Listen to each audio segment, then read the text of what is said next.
Do you want to listen to lectures without having your phone on? Get the One Islam TV app today, available on these platforms. I'm grateful to Allah Azza wa Jal.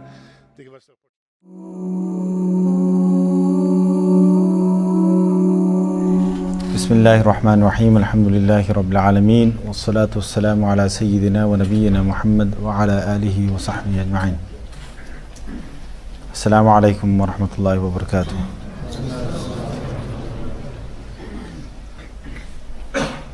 Before we start the topic, we are going to be talking about the world of the unseen. I think being near the night of Halloween, I think some of you know what is going to be discussed tonight. We're going to talk about our friends who come to the masjid here and pray with us without us seeing them. I hope you know that. Every time you say Assalamu alaikum wa rahmatullah, that's salam to all the men, all the women on your right hand side, and all the jinns as well. MashaAllah. Yeah? It's a true belief. It's a belief that is within our fiqh books. But before we continue, I'd like to say, if you have any young children, if you have anyone who's young, and or somebody who might be weak-hearted, someone might be weak-hearted, someone who might find it disturbing to hear things about jinns, then please go home and go to sleep. Because I've done this time and again. And sometimes I've had youngsters, they're about, doesn't matter what age they are, they all want to know about this. And when you ask them, are you going to be scared? They go, no, never, no, it's all right. And next minute, next day, their moms are sending letters to the school saying, my kid's basically scared, he won't go to sleep, on time. And there was one particular family, talking about jinns. There's a whole family that were, it was a social kind of event. Talked about it, there's some youngsters there. And there's some there that weren't very young, they were teenagers. And after they finished, there was one particular family member who wouldn't go to toilet on their own, I'm not being serious, they would ask the mom to stand outside the toilet door, before, and they'd be probably like, I'm alright inside, haven't dropped dead yet. So please, if there's anyone, I'm being serious here, if there's anyone, and don't blame me afterwards if, they don't bring complaints to the masjid or something. We had an event and we had someone, who came and scared someone. There was one particular person, I remember once, they used to wake up the family for Fajr. And after they heard some of the jinn stories, I told them they didn't get up for Fajr after that. They were waiting for others to wake them up for Fajr. And they were hoping it wasn't a jinn. But anyway, the world of the unseen. In the unseen, and the unseen we only know through the Quran and the Sunnah. No person can know the unseen in its entirety except through the Quran and Sunnah. And we have Allah subhanahu wa ta'ala who has been very merciful to us to tell us what is happening in the unseen. Firstly, and most importantly, in the world of the unseen, there is Allah subhanahu wa ta'ala. That is the biggest belief that we have. And it overrides everything else in the unseen world and in the seen world. It's a very important part I'm saying to begin this talk. Because some people, they start to think about certain unseen creatures, and because of the belief is weak in Allah subhanahu wa ta'ala, their belief in these unseen creatures becomes greater. That's where a big clash and a big problem comes. Our belief ultimately is Allah is Qadir, which means He has power over everything. Our belief is Allah is Ghalib, which means He has His dominance over everything. Our belief is that Allah is the Mumit, Allah is the Muhi, Allah is the one who causes death, and Allah is the one who gives life. Our belief is Allah is the one who gives power to others to do anything besides Allah that has got power. It's only through the power of Allah. It is only through the power of Allah subhanahu wa ta'ala. And no one else has got any power, and they will never gain any power without Allah's power. Now the Christian belief, or some of the other sort of religious beliefs, are specifically in the Christian sort of world, that evil and good have got equal powers, or almost equal powers, and that evil and good are fighting, and eventually they believe that good will override evil. But they believe that evil has got a great amount of power. We don't believe in that. We believe evil is a creation of God. So it's something that God created. It's completely 100% within His power. Nothing of evil, nothing of jinn, iblis, sihr, whether you want to say it's black magic or anything else in this world, can have any effect except through the will of Allah. And it's very clear in Surah Al-Baqarah, where Allah talks about sihr itself. If you look at the beginning of Surah Al-Baqarah, and you will find the chapter about Sulaiman alayhi salam, and you will find there Allah subhanahu wa ta'ala, He talks about the whole chapter about how sihr sort of was there in the world. You will find that Allah says, وَمَا هُمْ بِضَارِّينَ بِهِ مِنْ أَحَدٍ إِلَّا بِإِذْنِ اللَّهِ. وَمَا هُمْ بِضَارِّينَ بِهِ مِنْ أَحَدٍ إِلَّا بِإِذْنِ اللَّهِ. This is in Surah number 2, verse number 103. That they cannot cause any harm by their sihr or their magic to anyone except through the permission of Allah. Which means that when Allah allows these things to continue, they will continue. Not that Allah is, it's basically like, have I got the idhn of Allah or the permission of Allah for me to move? Yes, I have. I can move. But when Allah, the idhn or permission won't be there, my hand will not move. It will be still. The same way does physics works in this world? Well, yes, it does. You can get a ball, you can roll it down a hill. It will roll. But if Allah wants to, the ball will just stop. It won't roll. What does fire do? Well, it burns. And that's Allah's idhn in every fire that will burn. But Allah takes that idhn away when Ibrahim was in the fire, He took that idhn away. He took that permission away.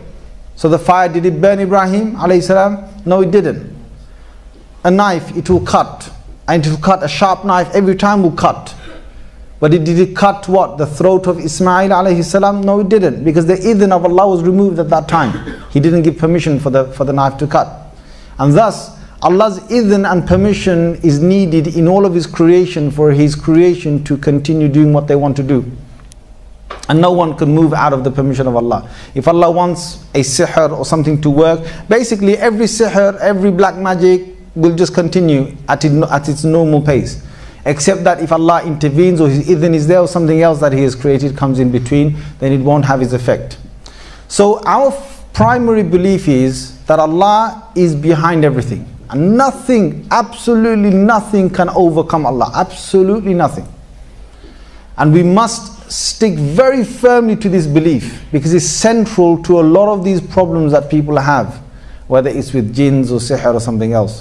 They have a problem. Mainly the problem is not with anything else but their own self. It's their belief. Their belief is weak.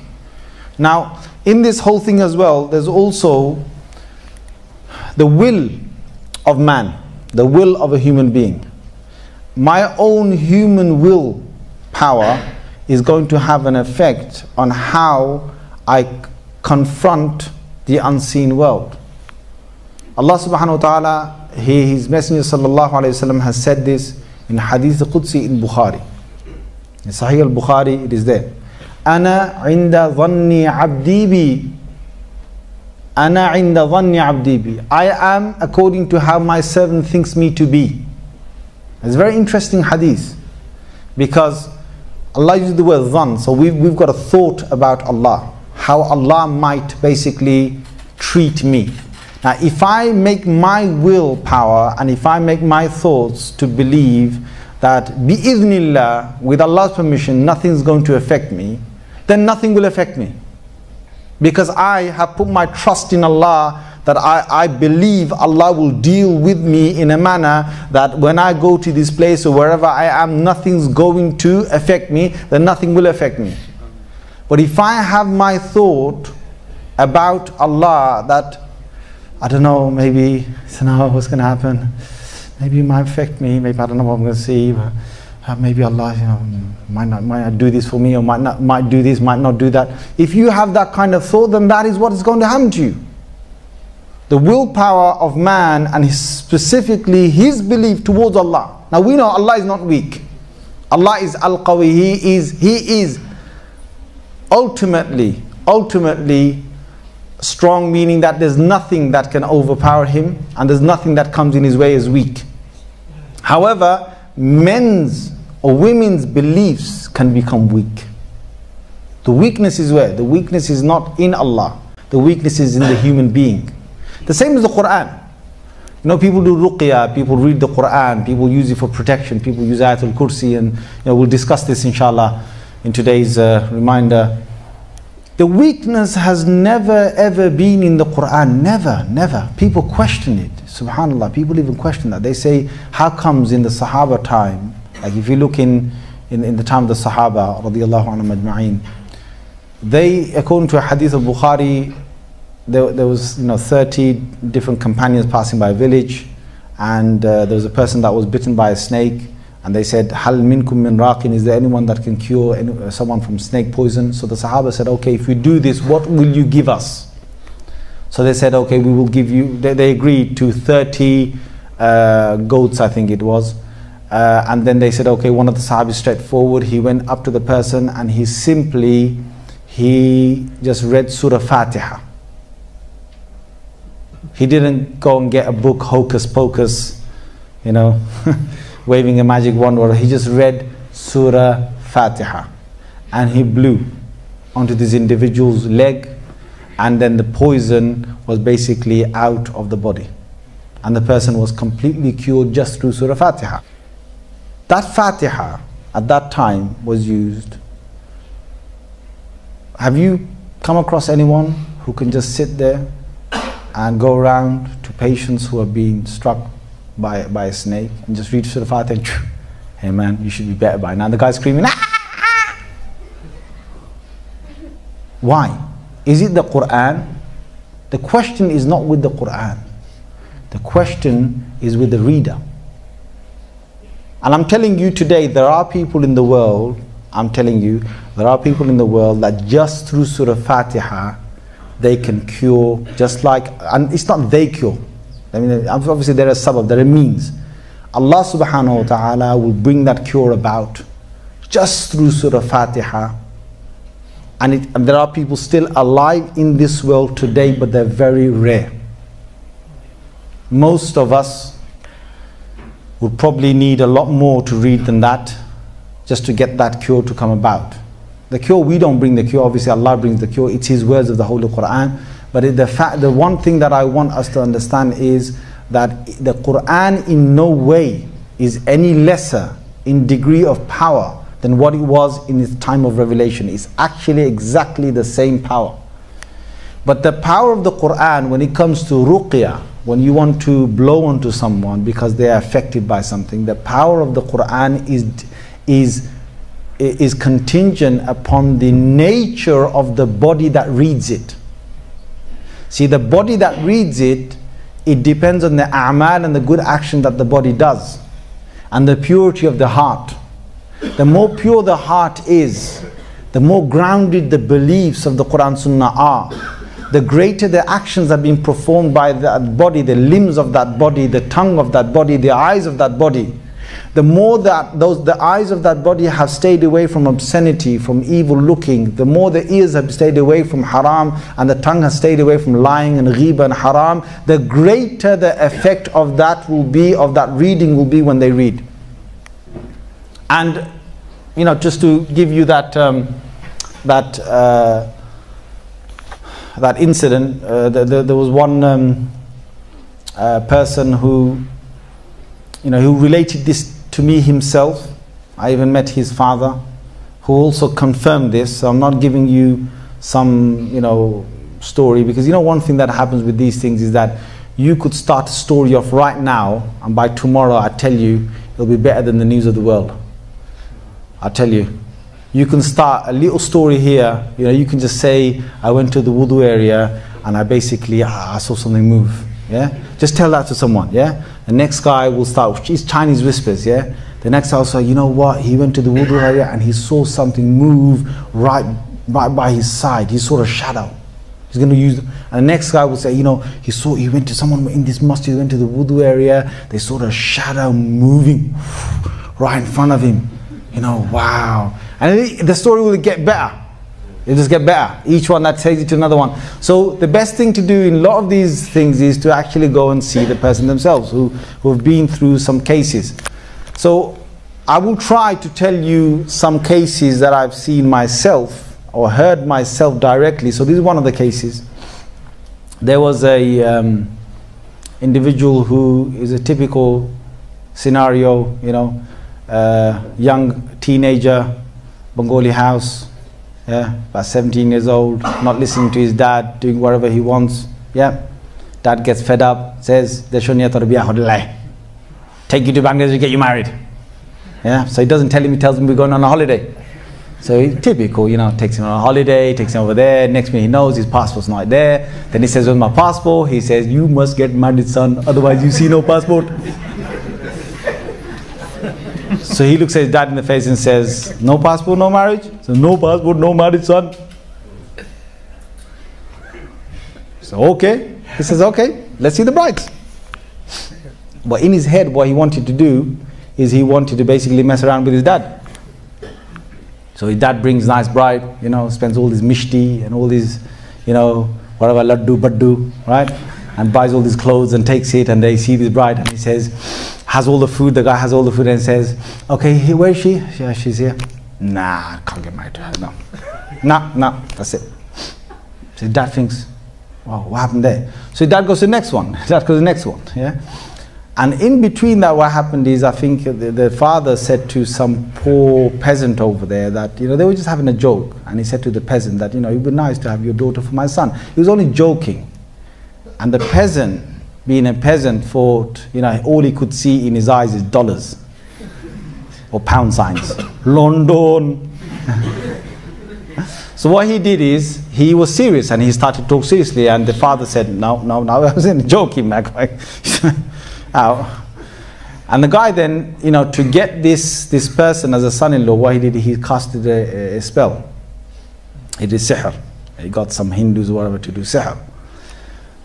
Now, it became complicated because I think there was another person who did sihr, and this person then became messed up, where this person was acting mad and, you know, breaking things and sometimes snapping out and being blacked out and all sorts of things, okay, that this person was going through. And this person went through, they say, is confirmed by the person himself and the father as well, that they saw about 57 brides.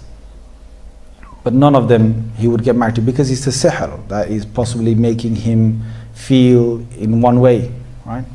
And they've been to so many people to try and break this sihr, to break this black magic. They've been to many people to try and break it. And it just wasn't happening.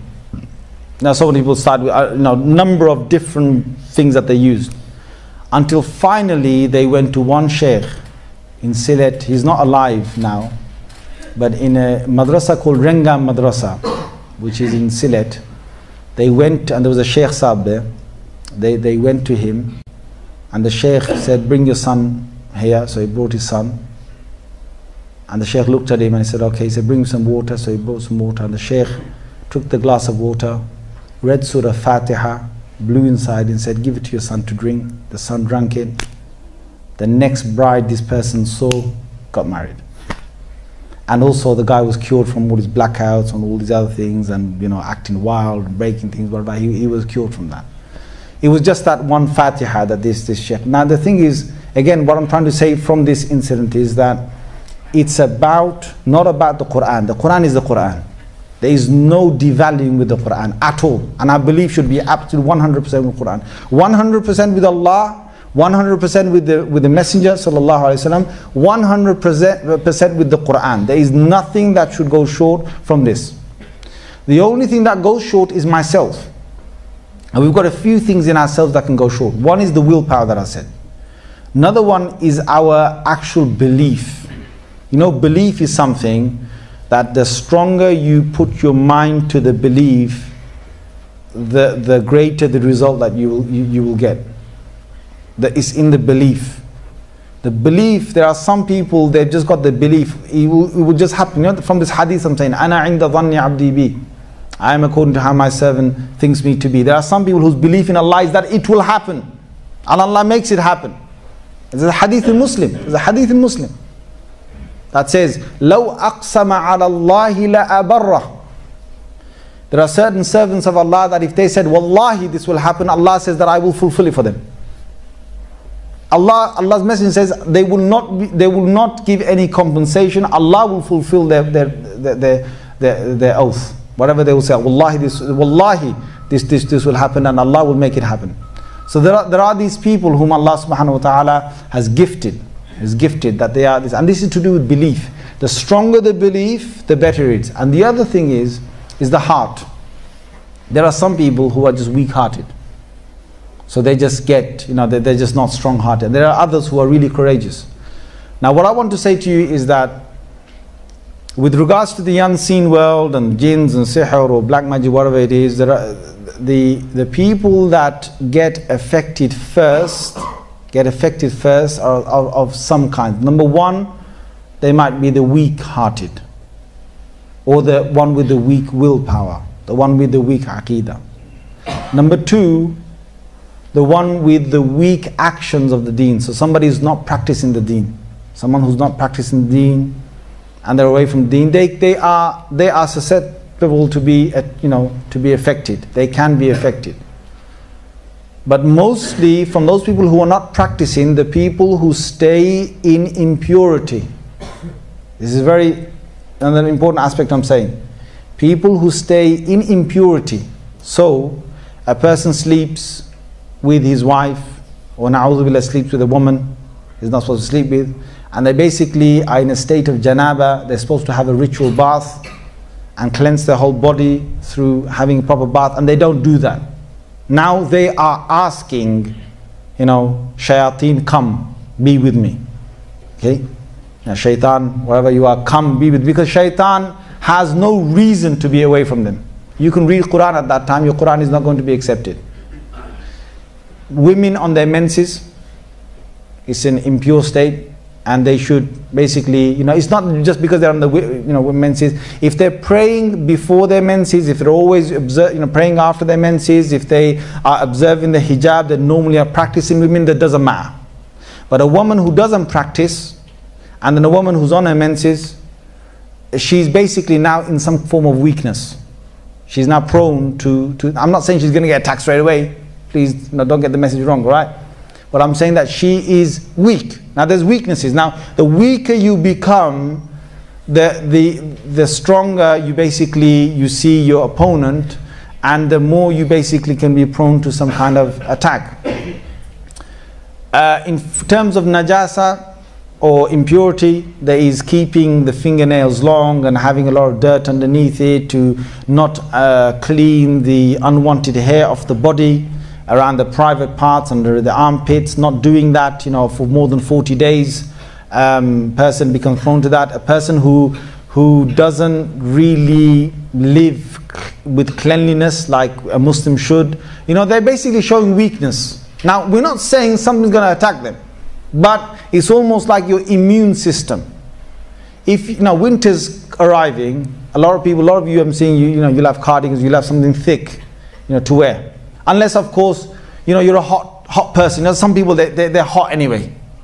Some people, I've seen them. I saw the other day, I was freezing, and there's a guy who's, he's a little white boy. He's basically got his whole body uncovered. From the waist down, he's covered with trousers, but the whole body is uncovered. He's in 11 degrees, and he's got a bike, and he's basically just biking down. And I think, well, Allah's created some people like that. They don't feel the cold. There's others who will feel the cold really easily. Now the same thing with the unseen world and some of the, ghoulies that are out there. Your weakness key to what actually happens. Weakness of belief or weakness of, whatever. It's an immune system. We've all got an immune system. Now, to boost your immune system, what do you do in the normal world? Because this is how literally you've got to see it. If you're basically catching a cold, you've got to boost your immune system. Now, naturally, if you eat properly, if you rest properly, your immune system is going to be high.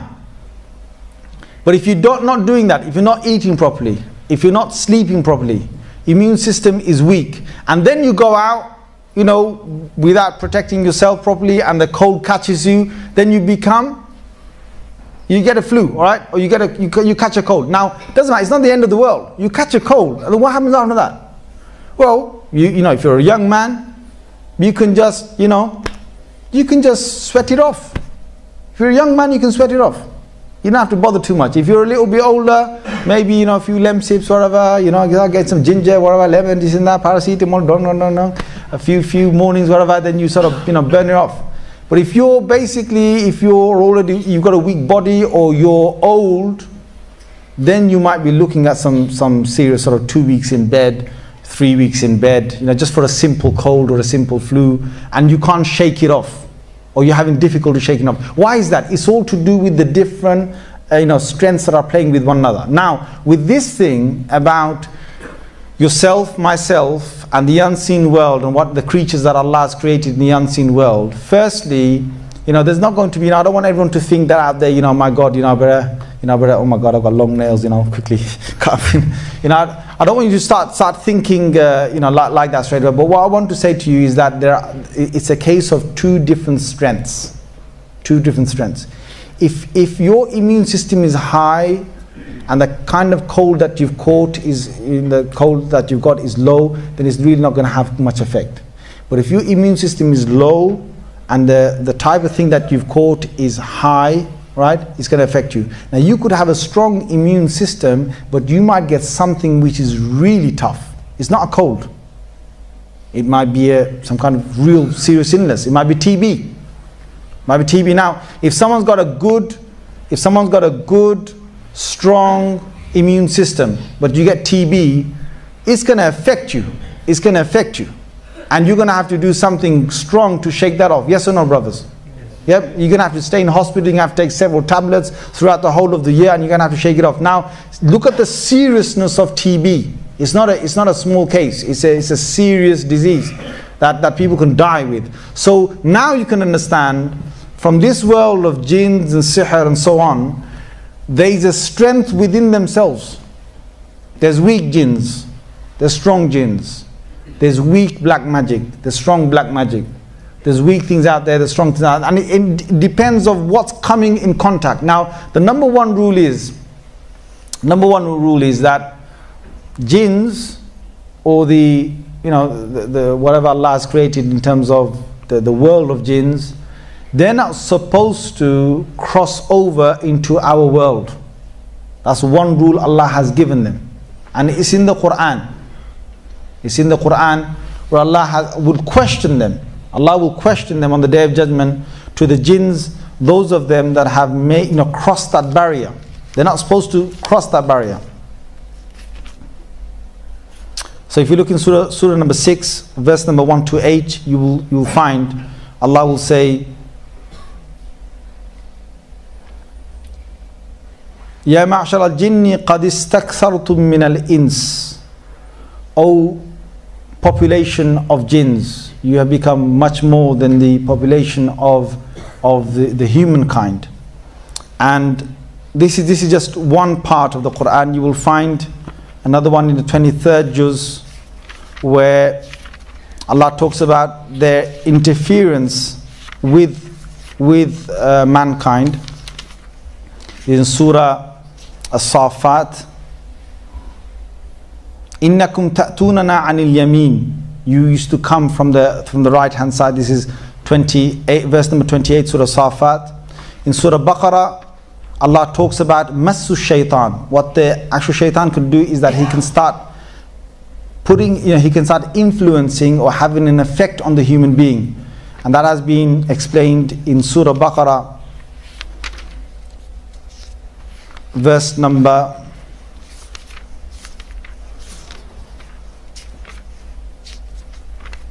verse number 275. يَتَخَبَّطُهُ الشَّيْطَانُ مِنَ الْمَسِّ. How shaitan sort of influences the mind of the human being, and they can basically take over the mind. Now, number one rule is that they're not supposed to cross that barrier. Number two is that Allah subhanahu wa ta'ala, that He has created them, He has given them the Quran as a guidance. And we know that from many parts of the Holy Quran where Allah even addresses them. In Surah Al-Rahman, Allah has said, فَبِأَيِّ آلَاءِ رَبِّكُمَا تُكَذِّبَانِ. Which one of your Lord's or your sustainers gifts are you denying? And He addresses two people by it. One or two beings by it. One is the human beings and one is the jinns. Allah addresses that. So we know that the Quran has come from them. There is also Surah Al-Jinn, where we have a whole background of how the jinns came and met with the Prophet ﷺ. Now, the jinns, let me just quickly talk about jinns, and then we'll come across them sort of crossing that barrier, or us crossing that barrier or something. We'll talk about it. Let's just talk about the nature of jinns. The word jinn in Arabic comes from a root word, jim nun nun, which means something that is hidden. So anything that will have jim nun nun will be to do with a hidden element. So you've got, for example, Jannah. Jannah is hidden from the eye. No eye has seen Jannah. That's why it's called Jannah. It's called jim nun nun there. You got Junoon, which is madness. Now when a person is mad, you don't see their madness, so it's hidden within their own mind. So therefore it's got, again, jim nun nun within that. And anything that has that, you will find that it has that element of hiddenness in it. Now, Allah has given many different ayats regarding that hiddenness, and in one of them, in Surah Al-A'raf, which is the 7th surah of the Holy Quran, verse number 27, Allah has said, إِنَّهُ يَرَاكُمْ هُوَ وَقَبِيلُهُ مِنْ حَيْثُ لَا تَرَوْنَهُ. They see you in a way that you do not see them. So what Allah has given as a set rule is that we're both going to exist in this world, coexist in this world, but they're going to be able to see us and themselves, but we don't see them. Now the jinns, though they see us, they don't see the angels. Jinns don't see the angels, and they don't see the angelic world. The angelic world has been created from light. The jinns have been created from fire. And again, there are several ayats in the Quran to talk about the fact that they've been created from fire. Our essence comes from clay, from water, and from other elements. We've got a heavy material side to us. They've got a very light side to them.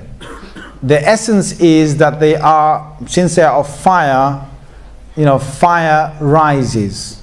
Okay, or heat rises.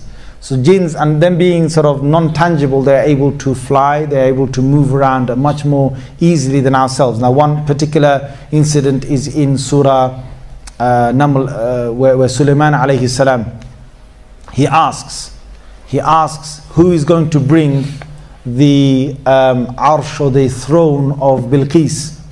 So there's an interesting part there, because there's two different beings that stand up. One is the actual jinn, and one is the one who has been given the knowledge. And they say, according to tafasir, they say that the one who's been given knowledge, some have said that is Jibreel, but others have said that it's actually another jinn that is stronger than this one. So if you look in Surah number 27, verse number 39 and 40, you will find قَالَ عِفْرِيتٌ مِّنَ الْجِنِّ. And Ifrit, Allah has given that name from the jinns, said, I will bring it to you, I will bring Bilqis. Now Bilqis again is controlling a whole world of jinns, and she's a jinn herself.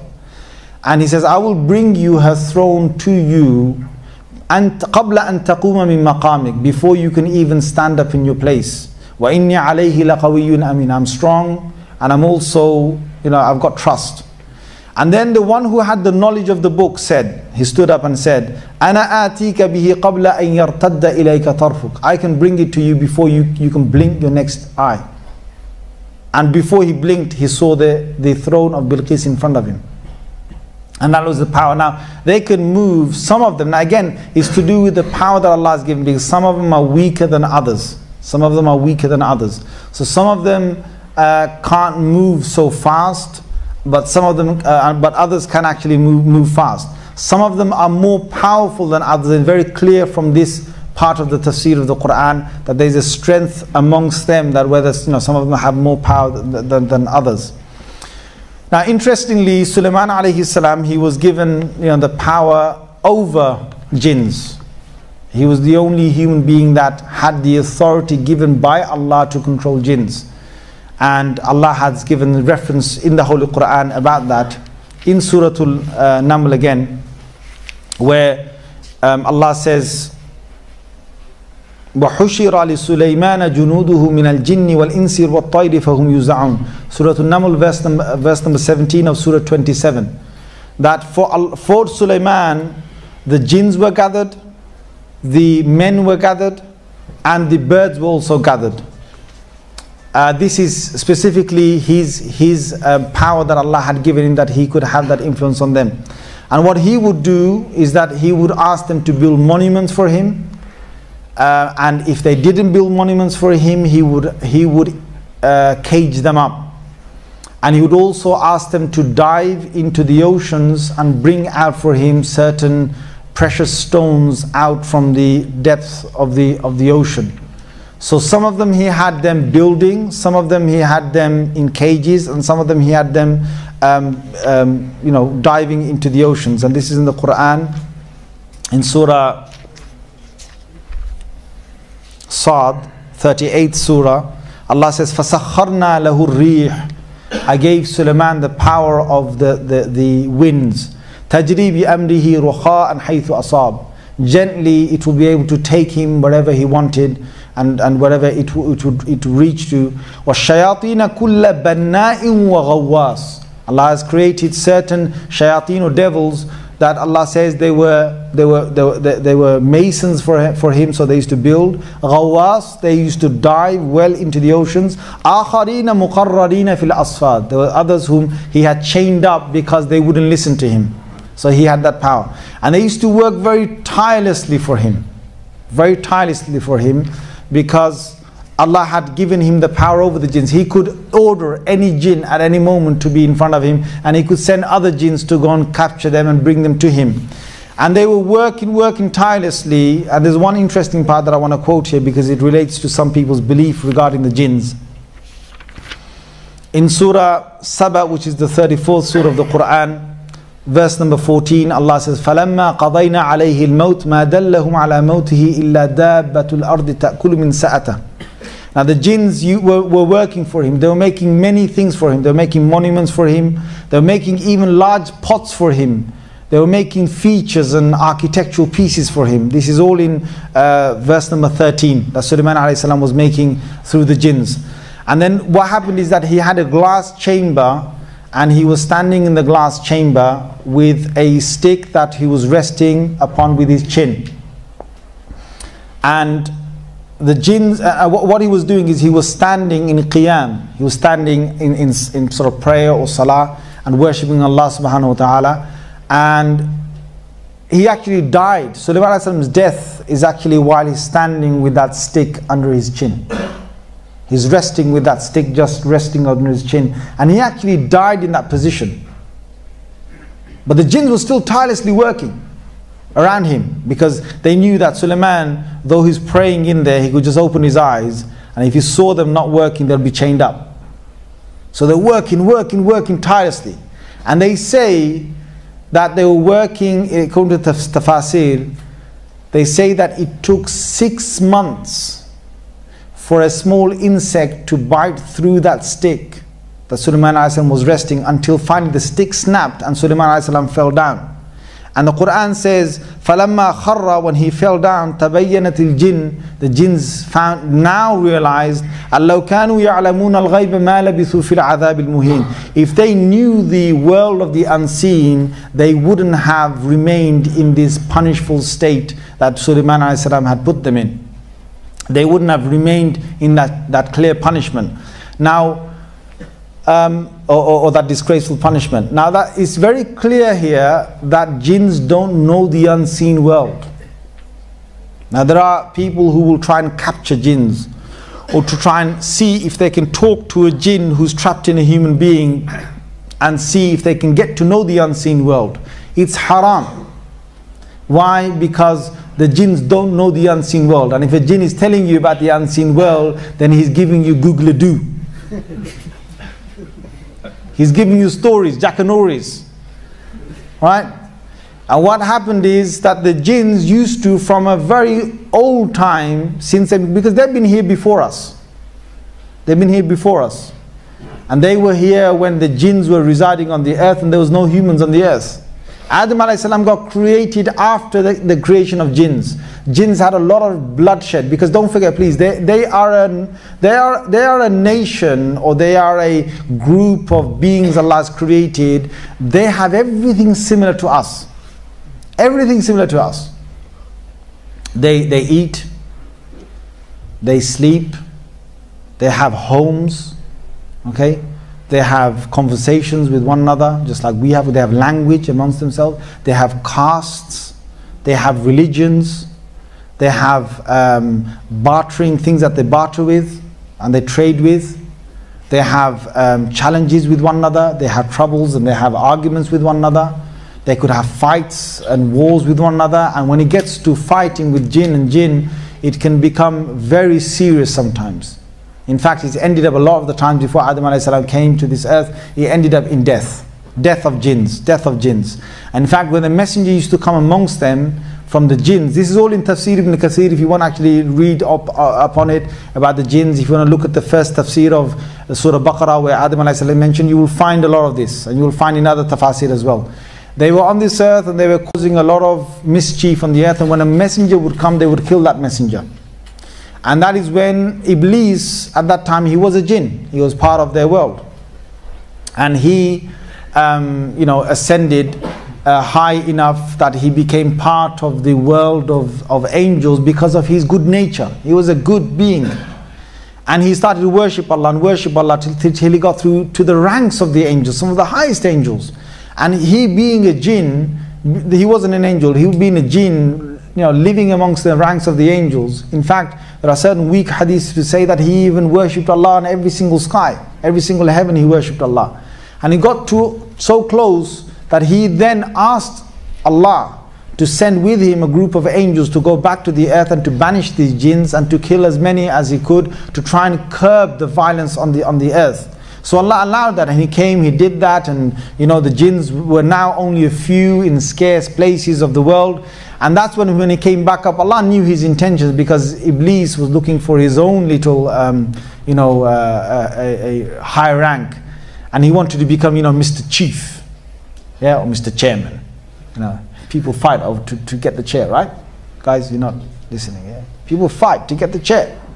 To get a chair, they fight. To get in leadership, they fight. To get in charge of a place, they fight. To get in charge of any country, they fight. So Iblis was after this, and Allah knew his intention, so he wanted to show this. And he created Adam a.s. and then he told him to bow. And then here Iblis refused, because he knew the significance of this bowing. That bowing wasn't because of worship. That bowing was to accept the authority of Adam a.s.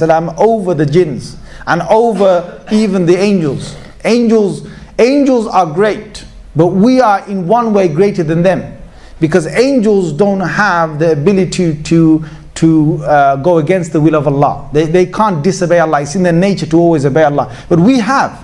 So when we choose obedience over disobedience, that is a far greater achievement than the angels who have no will to disobey God. Do you understand? That is why on the day of Arafah, there's a clear hadith in Muslim, Allah will boast to the angels and say, "Oh angels, inna Allaha yubahi bikumul malaika." Allah boasts to the angels and he says, "Oh my angels, look at my servants on the day of Arafah who have come to me with tatty hair and dusty clothes, disheveled to me. Look at them." Allah boasts to them because of the fact that we can disobey but we choose to obey. And that's a higher rank.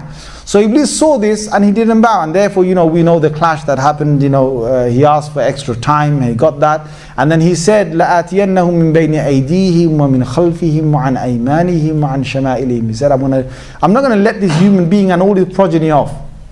I want to take as many of them as I can to hellfire with me.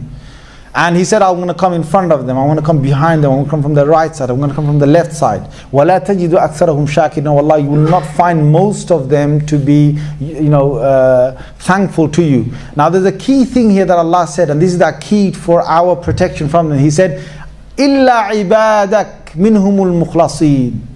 Iblis said, except for those of your servants that are going to be righteous, salihin.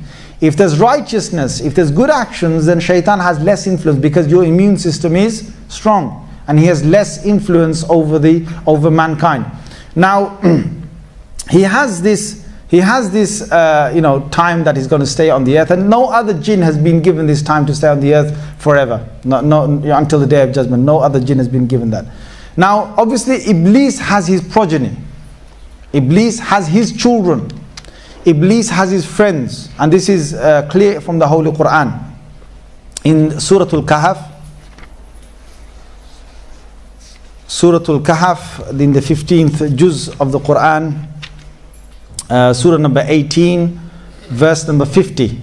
Allah says, أَفَتَتَّخِذُونَهُ وَذُرِّيَّتَهُ أَوْلِيَاءَ مِن دُونِي وَهُمْ لَكُمْ عَدُوٌّ. Will you, O human beings, some of you human beings, take him and take his children?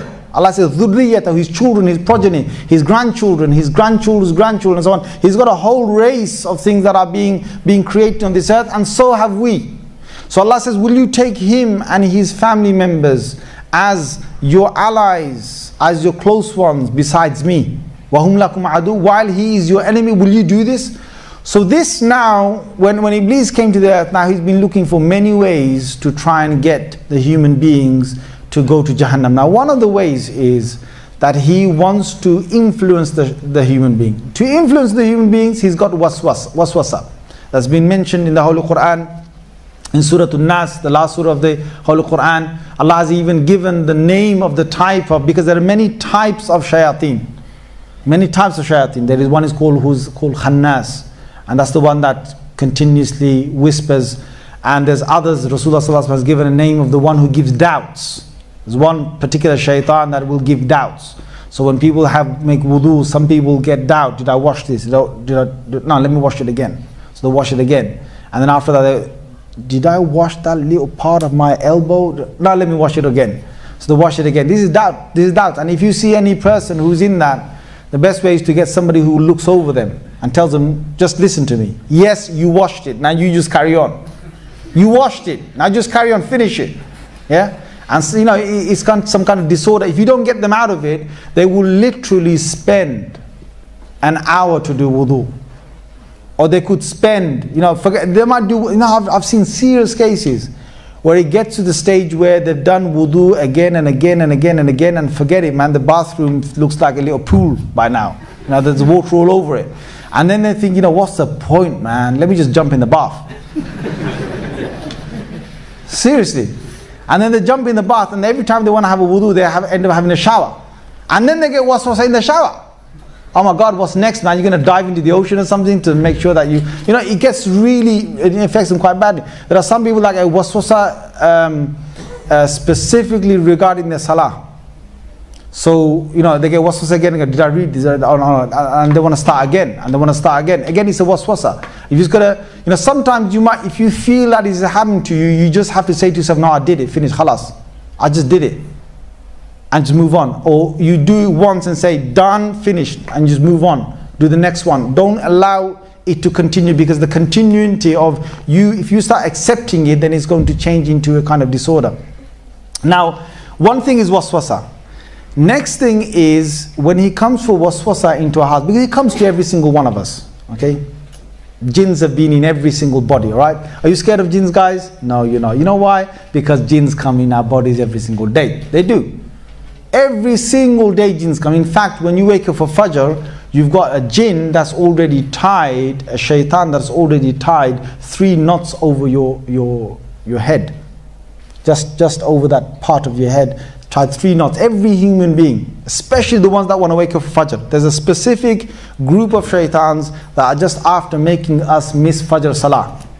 So if you missed your Fajr Salah this morning, you had a group of jinns that came to your house and they basically did their little job. So what they do is they tie 3 knots, and when you wake up they say, Nam nam alayka laylin tawil. Rasulullah sallallahu alaihi wasallam said this to us, in the hadith in Muslim, that you sleep, you've got a long night. And Prophet sallallahu alaihi wasallam said he'll carry on doing this until he's made you miss your Fajr. He says, if the person gets up, فَذَكَرَ اللَّهِ, if the person remembers Allah, they say, Alhamdulillah, alladhi ahyani ba'da ma amatani. Whatever dua, whatever dhikr they do, any form of remembrance of Allah they do, 1 knot is untied immediately. Next one is they basically go and perform wudu. If they perform wudu, another knot is untied immediately. And one of the key things in the wudu that we do to try and get the influence of the shaitan away is to rinse the nose properly. Now a lot of people don't do this sunnah properly. When you rinse your nose, have you seen some people rinsing the nose wudu? They just grab it and they go. There's a bang there, nose 3 times with water. That's not rinsing your nose. Some people just get water and they just go straight on top of their nose. That's not rinsing your nose. It's in the inside. Okay, so some people, what they do, their rinsing of the nose is just basically grab some water and just stick it up in there, stick it up in there, that's it, they rinse their nose. And some other people, they want to basically, do the classical one, yeah? You better not watch, brothers. Yeah? And then release some explosion from their nose. Yeah, be careful, brothers. There's other brothers doing wudu. Yeah, make sure he doesn't fall over him. He's got his clothes over there as well. I don't like. You're just trying to do wudu in the wudu area, right? You got some brothers who are trying to do wudu. I think are you doing wudu or are you making me do wudu? Because it's half over your jubba, whatever, your trousers. Yeah, and when the guy basically does the classic one, you just basically want to make sure that he doesn't blow it all out onto your clothes or something. So anyway. The sunnah regarding this, and it's very important because Rasulullah sallallahu alaihi wasallam said that فَإِنَّ الشَّيْطَانِ يَبِيتْ فِي خَيْشُومِ. Rasulullah sallallahu alaihi wasallam said that the shaitan sits just at the end of your nostrils, within just your nose. He sits there throughout the night because you're in forgetfulness. You're not in a state of dhikr.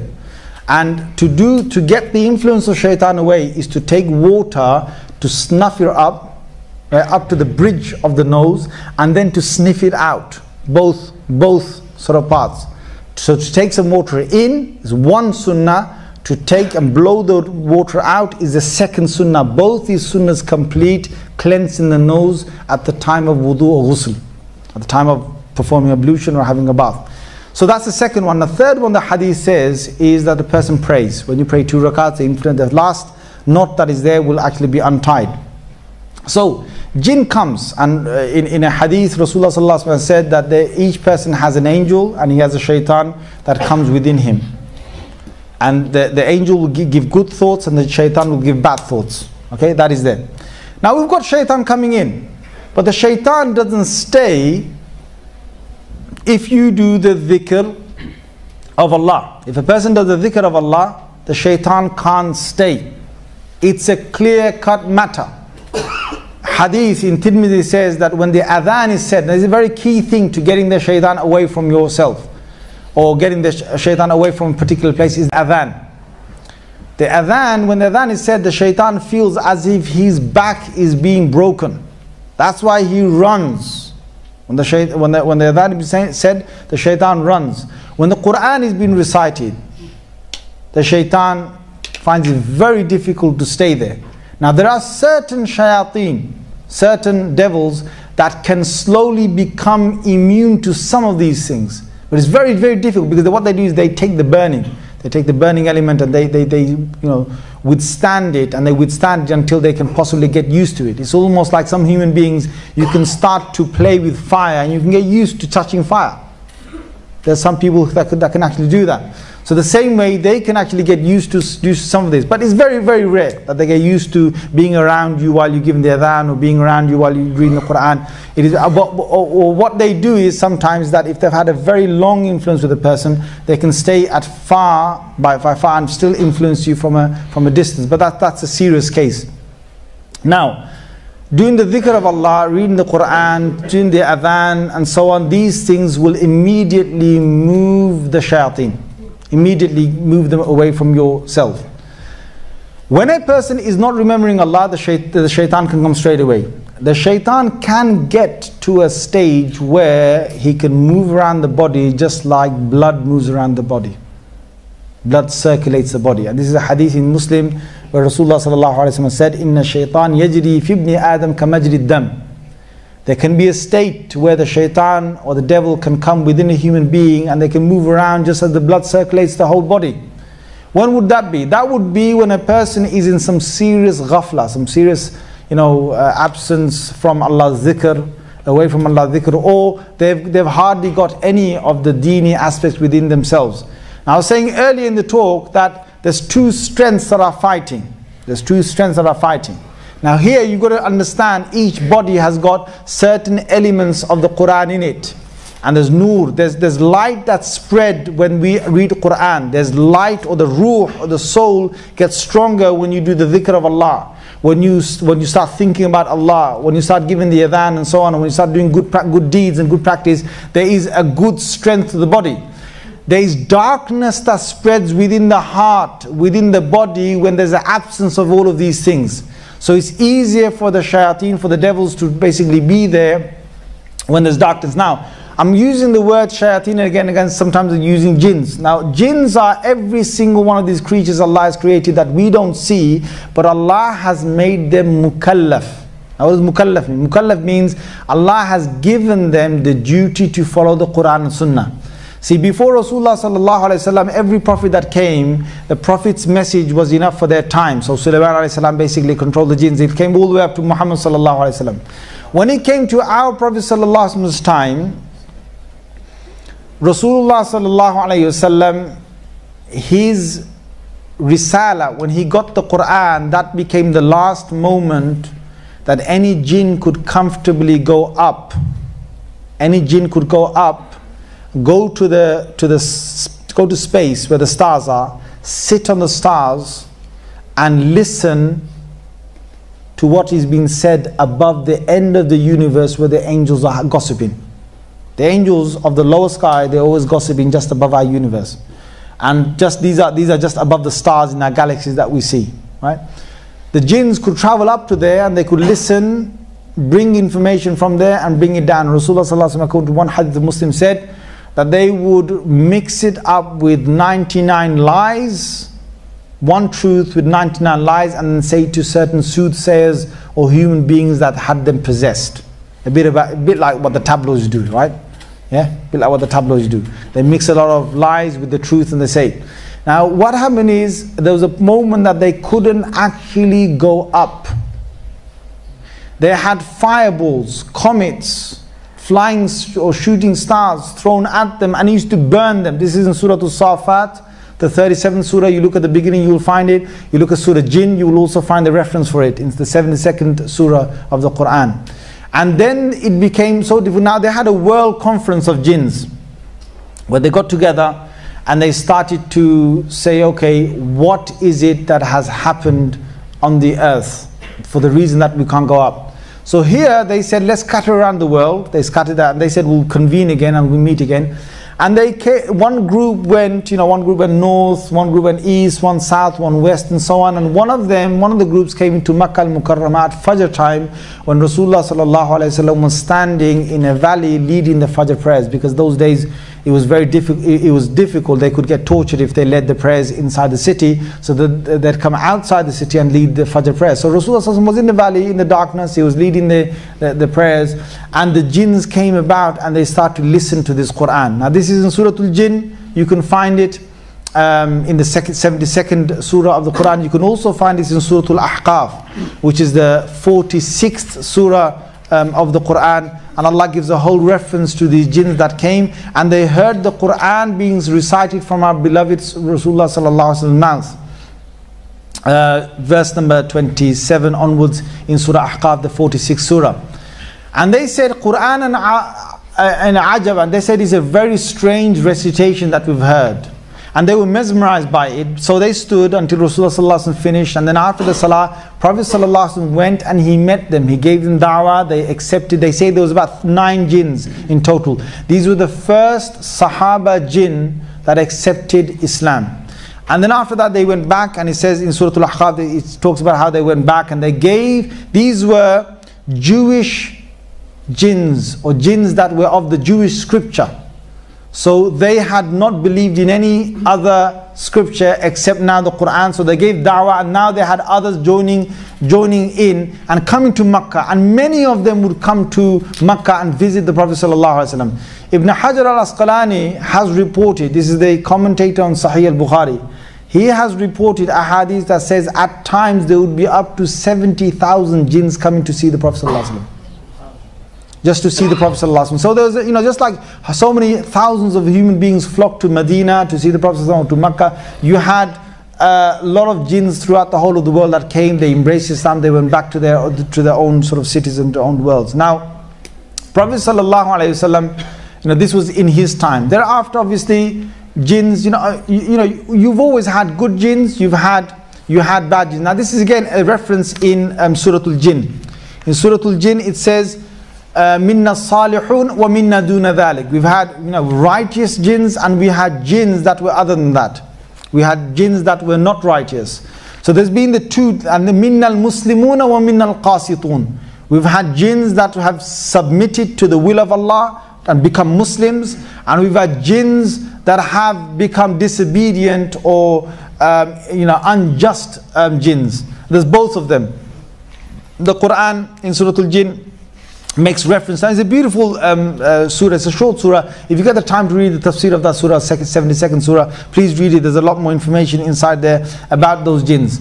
Now, having those two different jinns, the good ones and the evil ones, you now can understand that in their world you've got everything that we have, they have. They came once to Rasulullah sallallahu alayhi wasallam in his time, and Abdullah bin Masud radiallahu anhu was with him. Prophet sallallahu alayhi wasallam was in an open field, open sort of space, and he said, Rasulullah sallallahu alayhi wasallam, he drew a circle on the ground, and he said, oh Abdullah, he said, sit inside the circle, don't come out of the circle until I return back.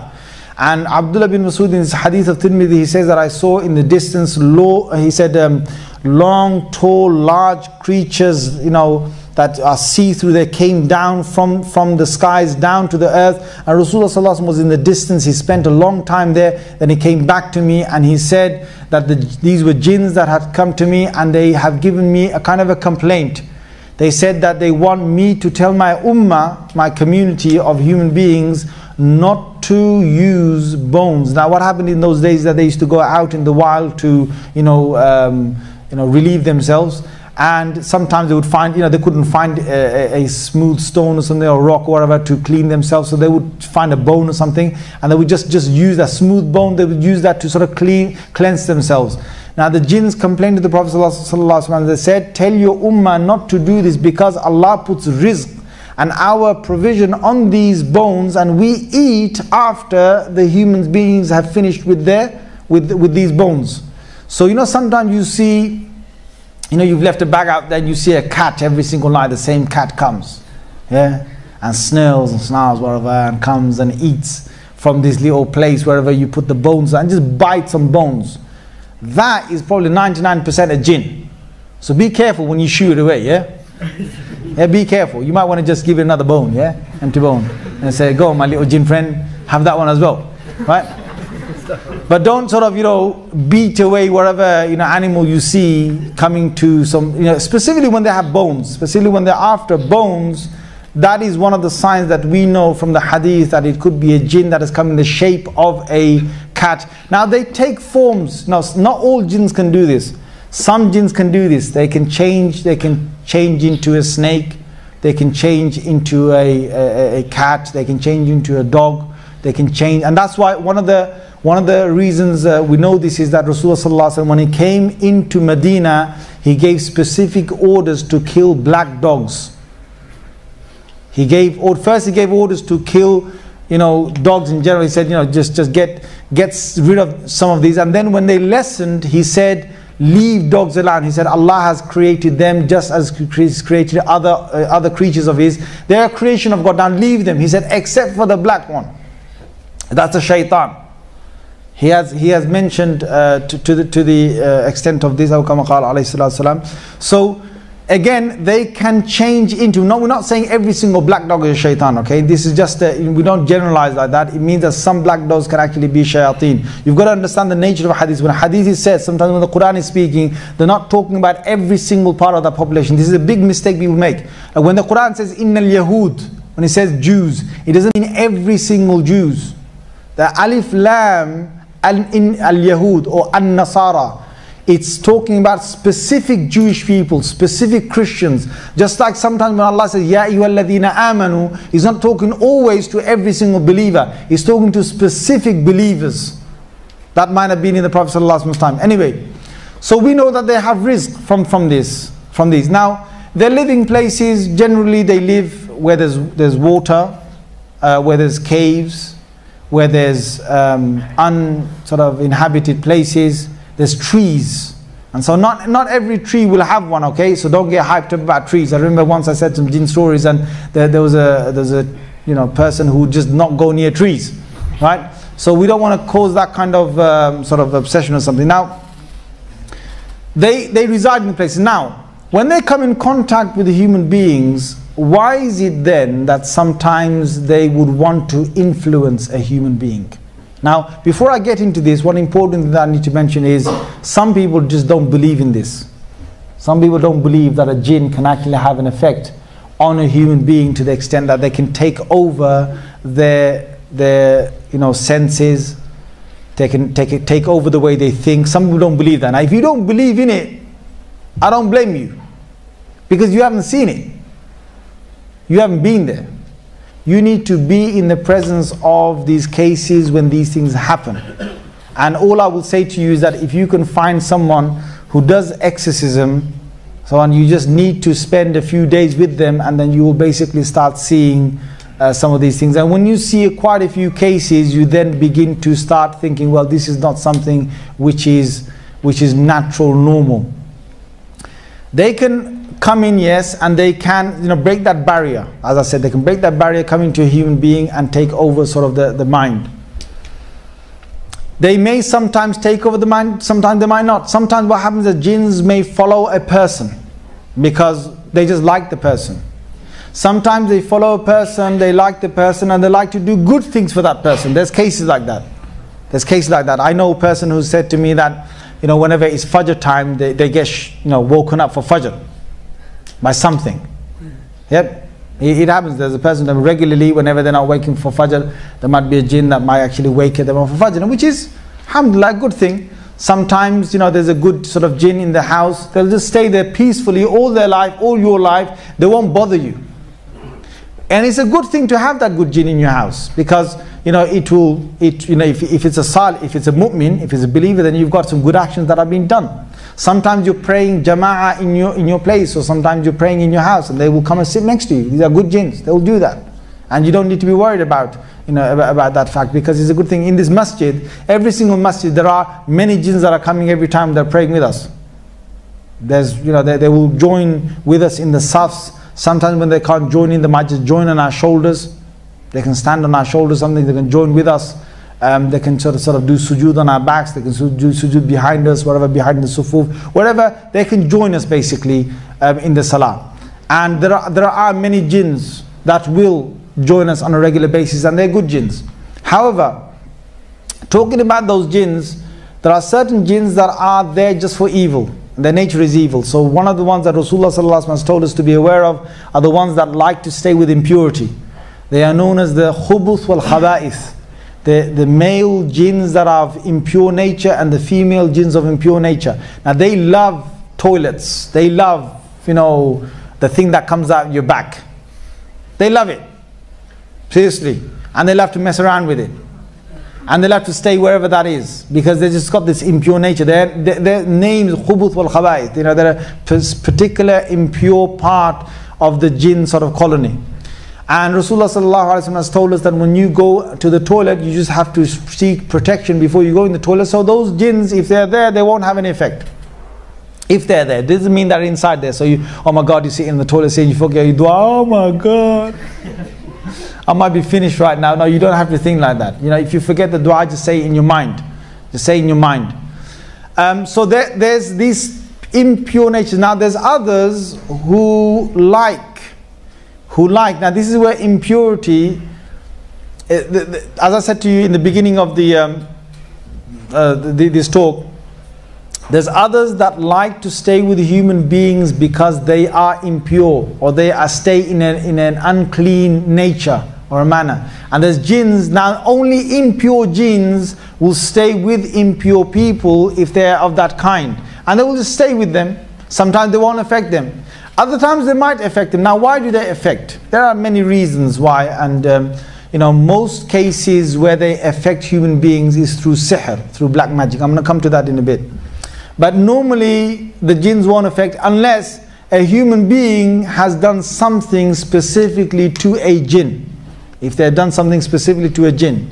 And it's good when you're sort of walking, especially in dark places in the night, especially in, you know, uninhabited places, you know, with a lot of forests and trees and so on. There's most likely going to be a lot of jinns there. It's a good thing to do is to read Ayatul Kursi.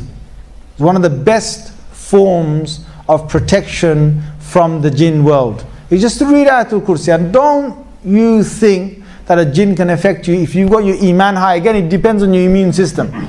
If your immune system is good in terms of iman, in terms of your willpower, you've read Ayatul Kursi, nothing should affect you. Nothing at all should affect you. You've got a strong will.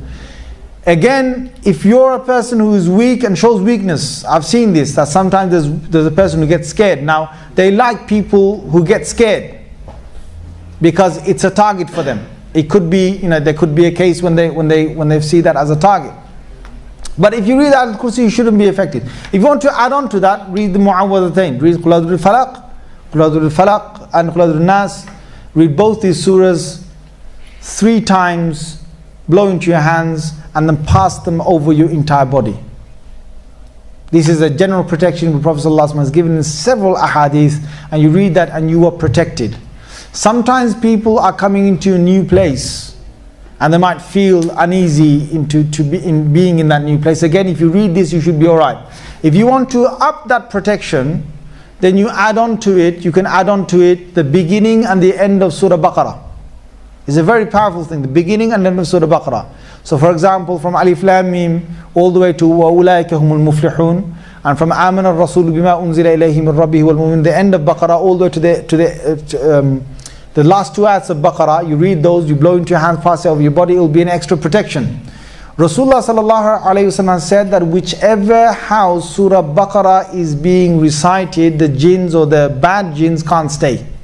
This is a given sort of fact. So if you're scared about jinns being in your house or in a particular place, you need to start reciting Surah Baqarah, particularly in that place. And when we say Surah Baqarah, obviously the whole of Baqarah, but I'm saying when you're going to sleep or something, you can't read the whole Baqarah before you go to sleep, and you'll be there for about 5 hours, right, or 3 hours, yeah? So that's what I'm saying, it's the beginning of Baqarah and the end of Baqarah is enough for you to read, blow onto yourself, and you've upped your, you know, immune system and your protection. Again, if you want to even make it higher, then you can read certain parts of the Quran. You know, there are certain ayats that you can read. You can read any portion of the Quran, or you can read specific ones that are related to these sort of jinns and so on, where they will give you protection. Now, when it comes to the influence of the jinn on a human being, there are certain signs that you may see, right? And I'm going to give you one sort of incident now to make this more clear. And this is something that I've seen with my sort of own eyes. Okay, I've heard it with my own ears. Now, we were in a madrasa in Nottingham, in Flintham, in Newark. This was in the 90s. In a madrasa, and I'm sure if you sit with Maulana here, he's going to have plenty of jinn stories from his madrasa, and every other person that's been to some of these madaris, they've got some kind of jinn stories to tell you. But this one I witnessed, you know, myself. We came to a building that was an old RAF building. Old RAF building that had been deserted for 20 years. So we were now coming into this, and we were going to start using this as a madrasa.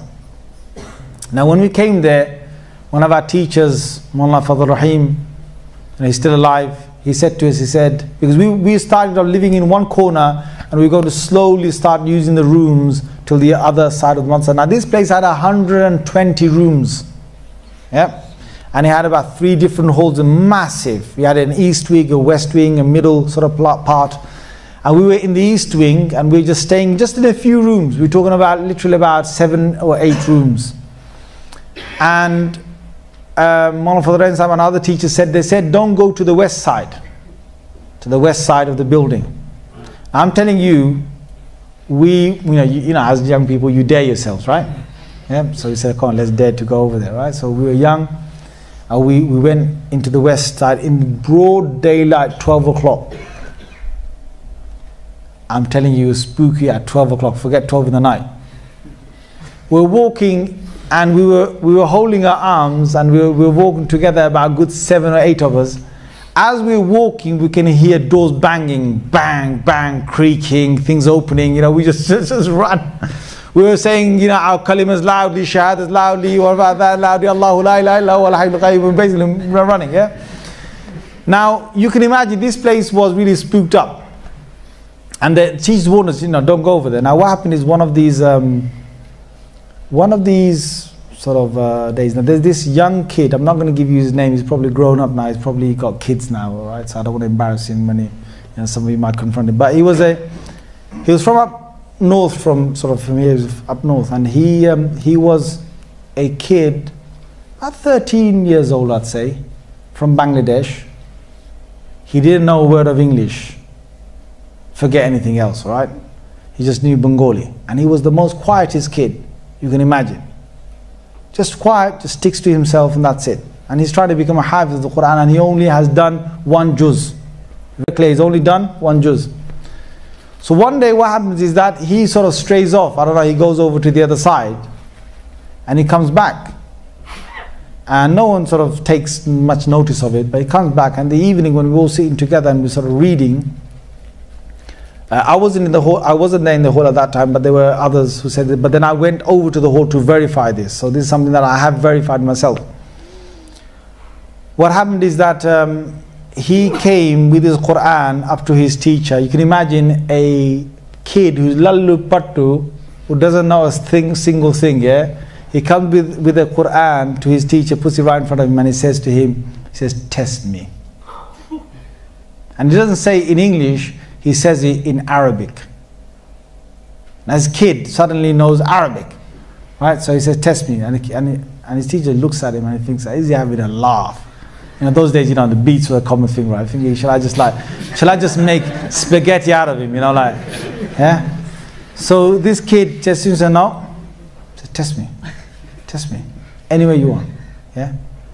So the teacher says, okay, the Quran's closed. He said, okay, read from the 15th juz. He says, Subhanalladhi yasra bi'abdi laylan min al-masjid al-haram ila al-masjid al-aqsa alladhi barakna hawla.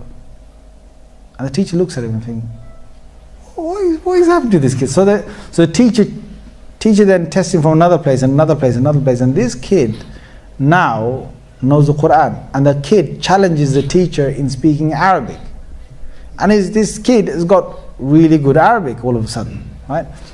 And then, you know, when we heard this, we came over, and I specifically went, you know, met him, and I start talking, and he started talking Arabic. Weird. So then we thought, okay, you know, whatever has happened, miracle of God, you know, you wait. What happens is now this kid is acting really weird, because he goes and he gets a hair clipper and he shaves half of his head and he leaves the other half as it is. Takes his hat off, walks down the corridor with half of his hair on one side long and the other half is completely shaven. Now kids are freaking out. Jinn, jinn, jinn, jinn. Right? So then, you know, the teacher grabs hold of him and says, well, you got to basically just shave the other half, so the shave the other half. So we've done that. Now, and he's acting all weird. He's doing things that, you know, sort of abnormal. So he then goes to bed, and okay, he's gone to bed. At about 2 in the night, all these kids, there's 6 to a room, and there's 3 bunk beds in every single room. So there's sort of 2 on every sort of bunk bed. 2 in the night, 5 of them from that room, from his room, come running down the corridor, yeah, banging on the principal's door, yeah. Jin, jin, jin, jin, jin, jin, jin. So the principal gets up, says, "What's the matter?" Jin, jin, jin, jin, jin. And the principal comes in, and there's only one kid sleeping. It's that one kid, the one that shaved his head, right? The one that knows Arabic all of a sudden now. Yeah, said, "What's wrong?" He said, "Nothing." So they go back. He said, go back. Puts the ball in bed, comes back, and he says, "What's?" After a little while, these kids are screaming back again, down the corridor, knocking on his door, jin, jin, jin. So he said, "What is it that was happening?" They go, "When we go into our bed places, yep. Imagine this guy's name is Imran. I'm just making. I'm not saying his real name. Yeah. Imagine his name is Imran or something. They said that we hear all across the wall something dragging its nails or whatever it is and saying,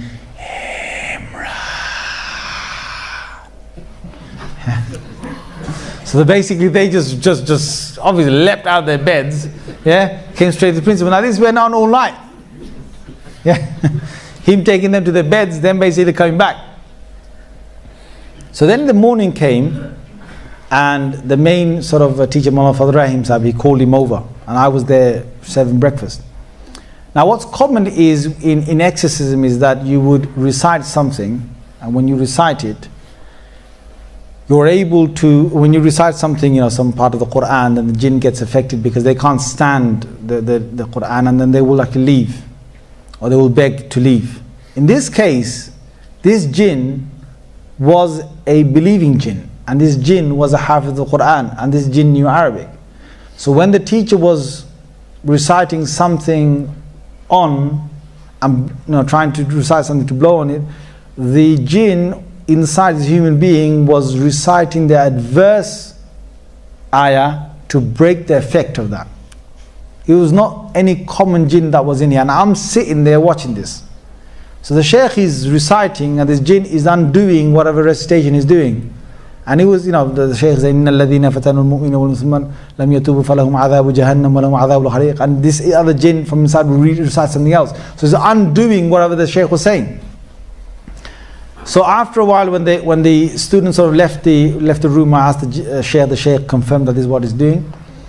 And then the shaykh said that the only way to actually get rid of the influence is to take this young boy back to his hometown and to leave him there for 1 month. He said the reason why this has happened, and these guys, I'm saying this, that you won't believe in this unless you deal with this. There are certain things that you will not believe in unless you deal with it. So if you've got unbelief in anything I'm saying to you that I'm making Allah witness, whatever I saw, I'm just telling you. You just need to start witnessing some of this yourself, and you start believing in it. So the shaykh himself was able to witness some jinns. And he witnessed a whole group and a family of jinns that had traveled from outside and stayed in that west wing for a month. And he had this feeling that they were there only for 1 month. So he said, if this young boy goes to his hometown, then whatever jinn is, he said there's a young jinn inside him who's a hafiz of the Quran.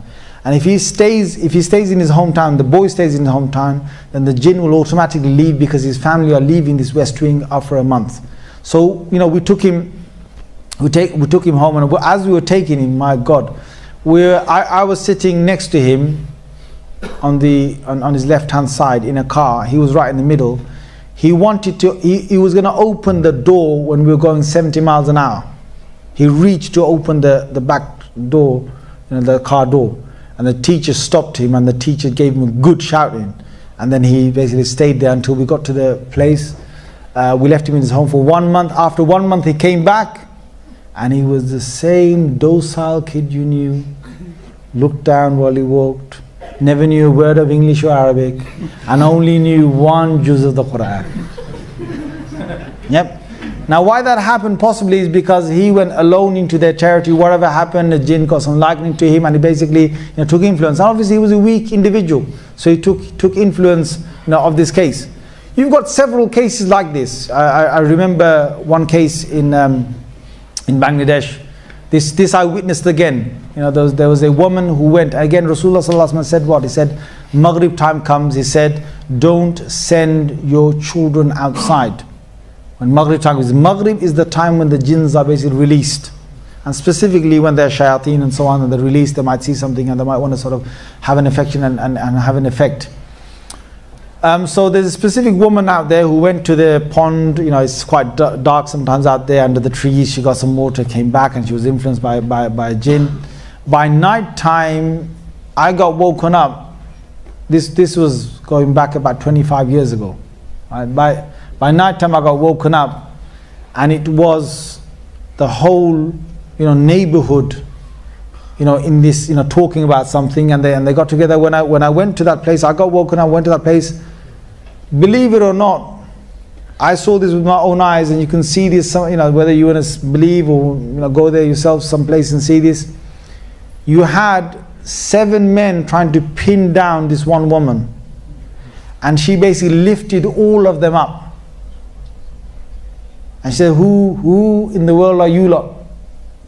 And there was this particular jinn was affecting one person in the neighborhood after another person, and they were all having similar patterns of behavior, which was first they would act a bit sort of dazed, dizzy, or they would act normal. Then they would start grunting, making funny sort of noises, and then they would basically have sometimes the saliva coming out of their mouths, and they would get knocked out. Sometimes they would bite on their tongues, and then after that they would wake up and they're not themselves.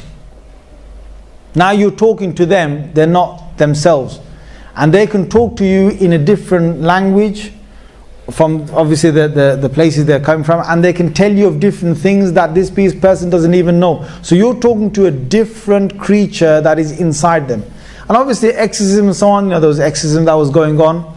And again with exorcism, don't try and become a person who's just going to suddenly become an exorcist. Bring the Quran and start going choo choo choo choo whatever, yeah, because you might get some jinn whacking you straight over the head and put you down on the floor and you never get up again. Yeah, I've seen it. This particular woman who was influenced, the following few days they got a person to do exorcism. This person wasn't a proper sheikh, so he came and he started to blow a few things, and this guy had a white beard. Yeah, this guy had a white beard, and he's right in front of my eyes. And he's an old man who tried to. The woman, with the jinn obviously inside her, grabbed his beard within a second and went slap, knocked him straight on the ground. Said, "Who are you?" Now, her husband obviously got really angry and started hitting her, but just slap straight. Said, who in the world are you? What are you? What do you know? Yeah. Now it can happen, and there are some people I know who've gone into this exorcism and so on. It's not an easy willy-nilly thing that you can just take yourself in there and just become hocus pocus and you're a Ghostbuster or something. Yeah. Yeah? You can't just do this. It takes specific knowledge. It takes specific action. It takes a lot of amount of willpower and a lot of amount of things that you need to get into that. Now, another individual I know, and I've been to this case where I've seen, because I get called to certain places, and sometimes I see the symptoms and I see that this must be a case of a jinn. One of the things that happens is that you get blackouts. One of the things that happens is that you get forgetfulness. Another thing that happens when the jinn is influenced you is that when you come out of it, when the person is out of it, they won't remember fully what happened when they were in that trance. It's very common when jinns affect the body. So that person that was affected, they won't know what they fully said. Sometimes they're able to recall a few words. And most of the time what these people said, because I've been to quite a few cases, I don't deal with this, please. I don't want you knocking on my door, yeah? Please, yeah? Got enough myself. No, I don't deal with this, and there's a reason why. Because number one, if you're good at it, then you're never gonna see the queue ending, and if you're bad at it, then the jinns are gonna just bust you up. I don't want to get bust up, right? Okay, so you got one or two cases, and I don't want to be in either of the case. But I do get called a lot of the time when there's incidents in houses, and then I've got to sort of go there and I've got to talk with the family. What I normally do is I refer them on to others. So I went to this one particular case, As a young boy was affected by a jinn, and he used to just come in and come out of this one, because the jinn was coming in and going out. And there's another sheikh doing the exorcism, and I'm telling you, one of the things you've got to look at is the strength. You've got to look at the strength of the jinns. Again, it's two forces: strength of the jinn, and you've got to look at the strength of the exorcist as well. This particular exorcist, he claimed to be someone really good, and I love it when I hear it. Now they give you the biggest stories they can. I've dealt with this, and I've dealt with that, and I've dealt with this, and even I remember one guy telling me once. He said, even when police, they have got certain individuals that go in a bit hula baloos. They bring them to me, and I read something on them, and they get better, and they walk away nice. And that particular case, I heard that. This was in East London somewhere. This guy, I tell you, he couldn't do something. There was a case that I took to him, he couldn't deal with it. This other case I'm talking about, this was in East London, again somewhere sort of near Ilford. I went to this exorcist came, and I was called there specifically. I knew the family, so I sort of just was there to witness this. This guy gave the best stories he could. You could hear, yeah. So he started his little, hocus pocus, whatever. And after a little while, what you saw, this jinn was threatening him.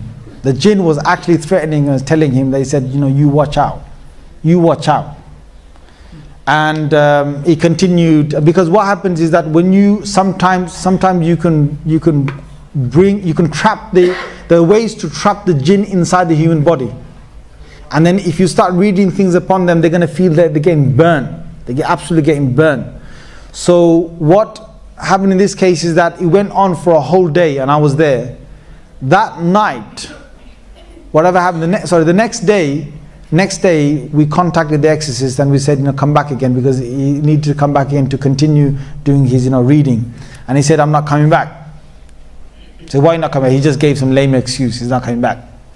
So we contacted some other person who knows him, and we said, look, what's the reason why he's not coming back? He said, what happened is that night when he went, he got seriously attacked. There was not one jinn that was messing around with his body, there was 3 jinns. And they came and they gave him a good beating. I don't know what that beating was, but this guy didn't want to know us, see us, or hear of us again. Yeah? So you get these cases, but then you get other cases where there's good exorcists, and they can recite. And the best thing to do in these cases is again to read the Holy Quran. Now, as I said to you, some people can read just Surah Fatiha and go. Now, some people, subhanallah, some people, they can just be coming and the jinn will ask to go. Now, my father used to actually do this when he was alive, right? He used to do it, and he told us once. He said he was coming to a house where the woman was sort of possessed. And again, look, guys, you want to believe in this, you believe in it. You don't want to, then just assalamu alaikum, yeah. But it's up to you. So my father told us this, that he said that he came to one house, and there was a kind of person who was half learned, who was trying. What the jinn said to him? The jinn said to him, it was in a woman, and the woman speaking, basically, the jinn's inside. The jinn said, "Hey, what's this you're blowing on me? What was you doing last night? I was watching you, sitting around there, huh? What are you blowing on me for?" He's actually embarrassing him in front of the people. And then he said, "Let go of me, I'm going because someone's coming at the door and I don't want to be here while that person's there." And that was my father at the door. So when he came at the door, he entered the door, he came in, and they said, "The jinn just left because you were coming in the presence, you were coming in this house."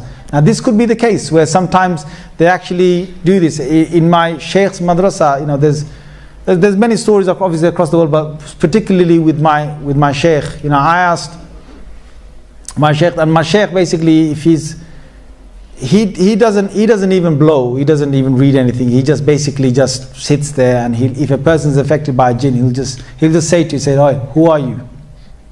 He'll just say, "Who are you? Where are you from? Why are you here?" He'll straight up, he'll just say it. And the jinn that is with the person will start speaking. And this has happened on several different occasions. There are different sort of strengths and weaknesses, with people, and it depends on what contact you come. And now I can go on and on with different sort of jinn cases, and whatever I sort of recall, I'll try and relate to you. One particular thing that I wanted to cover though is with the sihr. with black magic. What happens with black magic is that now black magic is haram. When a person commits that, they have to do it by going through something which is totally against the Sharia. Okay? And when they do it, what they're doing is they're influencing jinns, and they're bringing them and they're calling them to go out and to possess certain people, to be with them and to be over them and to take, to do certain things. So for example, one of the key things that in that part of Surah Baqarah that I mentioned was to split a husband and wife. To split a husband and wife. This is one sort of black magic the Quran speaks of. And I've been in London, there's one case that I was dealing with for 3 years. 3 years where we got, I got other sort of specific shuyukh to deal with this case. And there was sihr involved in this, and the whole thing was just done just to get the husband and wife separated from one another. And in the end, it actually just happened. But while it was, before they actually got separated, we managed to actually break the curse. We managed to break the sihr. And it was confirmed by 3 different sheikhs that I was dealing with at that time that it was broken. But there was also, sihr is a much more violent form of what the influence of what a jinn can do under his normal influence. Because sihr, there is real violence. Now, these jinns that come with sihr, they are jinns that are not of a good nature at all. They're not of a good nature. And what happens is that for human beings to gain contact with these jinns, the witchcraft that goes on, and there could be shirk involved in this, where people actually start to worship the devils, worship the shayateen. Now jinns are normal, but shayateen, obviously, they're the evil ones, they're the devils. So they will start either worshipping them, calling them, and there will be all sorts of impure things that they could put together. So sometimes, it's the blood of women's menses. Sometimes it's hair from one's private part. Sometimes it's, blood. Sometimes it's, dead animals. Sometimes it's graveyards. And whatever you can think of impurity, sometimes it's fingernails, sometimes it's people's hair. There's all sorts of witchcraft and black magic that can be performed, but all of it ultimately starts off with the very impure things that our Sharia tells us to stay away from or to get rid of. So with this, what happens, if anyone does this, out there, and there are people who do this out there. Recently, I think in the 1990s, there's a massive cult that started in Egypt where certain people from even the West were going over there. And there was a cult that started as devil worshippers. They would wear black and they would have long fingernails, or they would just stay with impurity, and they would worship these spirits, and they would worship sort of these creatures. And it came to an effect that the government had to ban this group. And some of them believed that with the pyramids and with other sort of things, there are certain shayateen that could get released. Whatever the belief was. But across the world, in Africa you've got this, in the Indian subcontinent you've got this, in this country as well you've got this. And mainly people who do this, they will call other jinns to come together, and then they will send them off to a particular house or to a particular person to just cause evil. Now with sihr, it is a much more severe case than jinns. And with this, what needs to be done is, again, Quran is actually enough. If a person does it, if the person's immune system is high, if they're reading the Quran properly, if they're doing the ibadat properly, then they can actually break it off.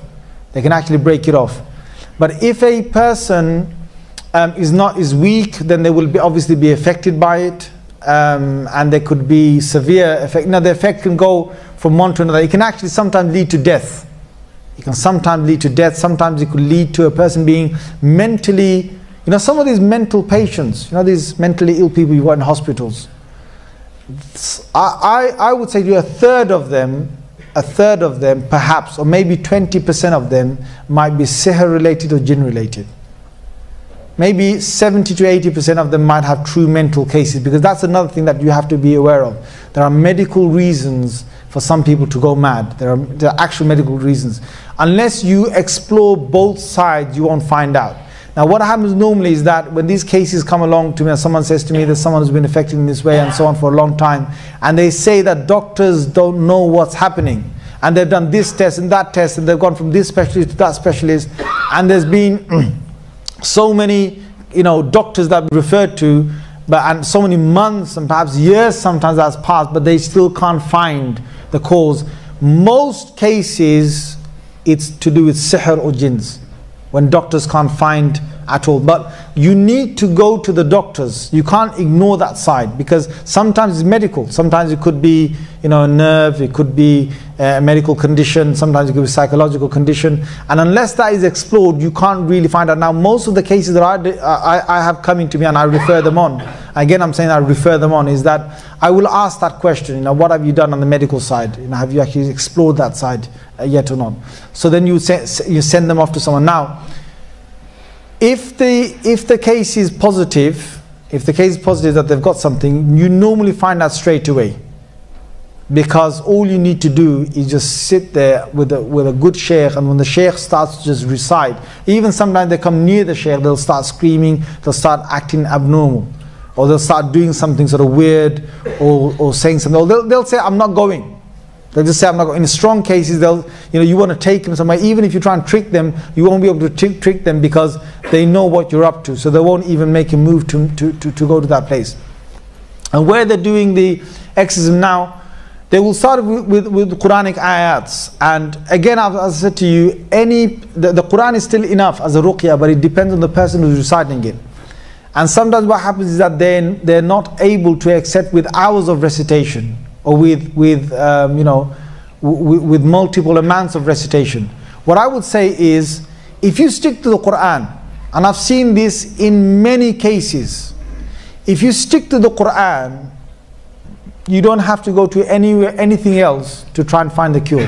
There can be some severe, I've seen cases where I've been in close contact with one person who had sihr done on himself and his wife, and it was again to break them up, and they stayed on the Quran and they were reciting it. The more you really have to recite it and recite it and recite it. Alhamdulillah, eventually they're in a very good situation, whereas one person who didn't recite it, they actually ended up committing suicide, who was also affected, they ended up committing suicide. What I want to say is that it is enough. However, some people do resort to other things. Now, when people resort to other things other than ruqya, you've got to be careful. Sometimes people could then go to places or people that could turn to shirk or something that is wrong. And you've got to look at the people that they're going to, because there's all sorts of people, and some people are out there just to take your money. Some people are out there for a business. So they just want to make money out of you, and you've got to be careful. A lot of the cases that I've found is they're out there for ingenuine reasons. Ingenuine reasons. How do you know that someone's not ripping you up? Well, the first thing is that the person shouldn't ask money off you.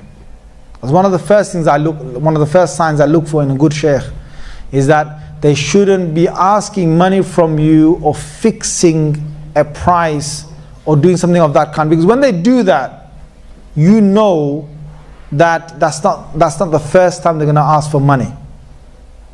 Yeah, you know these light bulbs that they created for years and years. Yeah, they deliberately used to make them so that after 4 months, after 6 months, the light bulb will go pop, and you have to go out back to the shop again to buy a new light bulb. They're stopping that now. But there's a whole few decades we've been buying light bulbs that could have lasted for 50 years, and they only made it last for maybe 50 weeks. Why? Because of money and business. So there's certain people out there who are out for your money. They're going to give you a ruqya that's going to only last you for 4 weeks or 6 weeks or 4 months. They'll take a whole wadda of money off you, and then they know after 4 months you're going to come back again, and you're going to say, oh my God, it's come back. They're going to say all sorts of things. I had one case recently. It was really, I said, how can you believe in this person? They said, we took our sister to this person who's been affected. I said, what did the person say?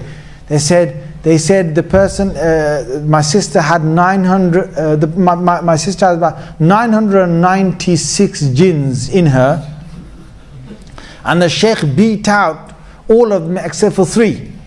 Yeah, and he's right down to 3. And I said, you're having a laugh. I said, the guy can beat up 993 jinns and then he can't beat up 3. I said, what? Did you watch them all coming out? Boing, boing, boing, boing. You know, these people that give you these stories, you know, there's this one jinn, you don't know what's happening, and they're taking money off you and saying things to you, all sorts of things, and you just been taken for a ride. Now, so one thing is that a good person will not ask for money. In fact, the real good people, now there's a second type of exorcist. He won't ask you for money, but if you don't give him money, he's not going to be happy. See, some people don't ask you money, but you know, after a little while, you know, you've been coming to them again and again, and then they're getting a bit annoyed. If you go give them a bit, a few pounds, £100, £200, then they get a bit happy again. You know, they get a bit better again, and then the mood changes. You know that these guys, they really want your money. Now again, I don't like to entertain these people. There's a third type of person whom, if you were to force them to take the money, they wouldn't take it. If you force them to take the money, they wouldn't want to take it. These are the best ones you can find. They're not doing it for money. They're not doing it for money, right? And there was one, there's a group of people in East London, subhanAllah, some kind of Ghostbusters or what, right? They had a £45 call out. £45 call out. So basically you rang this number, it cost you £45 for them to come to your house. Then they started the little, you know, A'udhu billahi minash shaitanir rajim, Bismillahir Rahmanir Rahim, and then they'll stay for a few hours and then they went.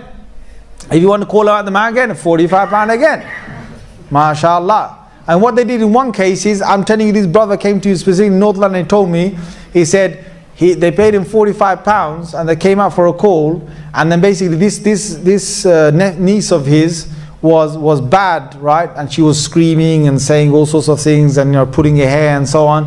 And then what happened is, you know, these hocus pocus lot came with £45 and they started to do the mantra. And after a little while, this girl was in full rage by 1 o'clock.